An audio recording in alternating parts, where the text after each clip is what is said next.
দুর্গা এই নামের সঙ্গে জড়িয়ে বাঙালির পাহাড় প্রমাণ আবেগ। পালা বদলের বাংলায় এবার ৬০ ফুটের দুর্গা মূর্তি বসবে হাওড়ায়।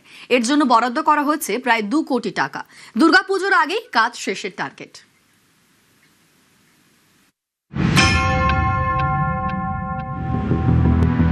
जय मां काली,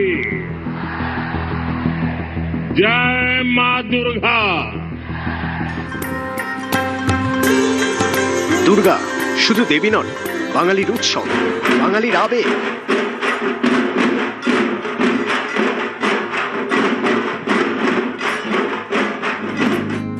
পালা বদলের বাংলায় এবার ৬০ ফুটের দুর্গা মূর্তি হাওড়ায় গঙ্গার পশ্চিম পাড়ে।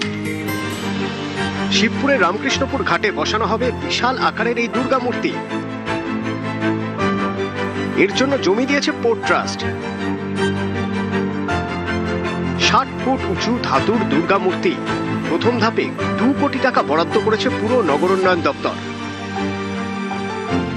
পোর্ট ট্রাস্ট ল্যান্ড দিয়েছে, এনবিসিসির একটা বড় প্ল্যানিং আছে।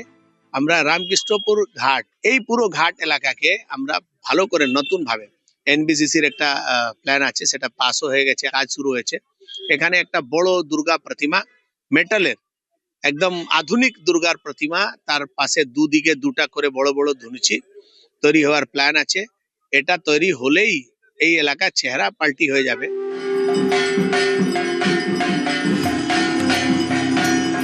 দুর্গাপুজোর ধুনোর গন্ধে মিশে থাকে বাঙালির আবেগ।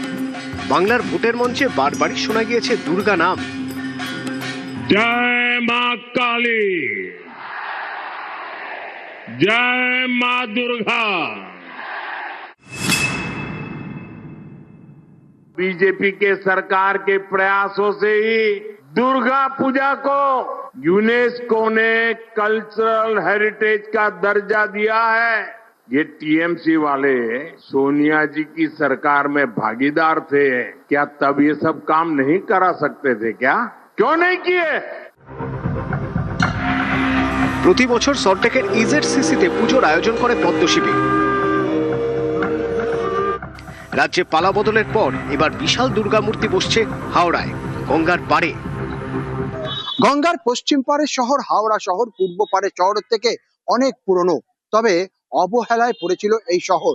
সেই অবহেলিত শহরকে নতুন করে সাজাতে উদ্যোগী হলো রাজ্য সরকার। নতুন সরকারের উদ্যোগে রামকৃষ্ণপুর ঘাট থেকে হাওড়া ব্রিজ পর্যন্ত করা হবে গঙ্গা পাড়ের সৌন্দর্যায়ন, আর রামকৃষ্ণপুর ঘাটেই থাকবে এক বিশাল দুর্গা মূর্তি। ক্যামেরা রাজু ভুইয়ার সঙ্গে দেবাশিস চক্রবর্তী, নিউজ 18 বাংলা, হাওড়া।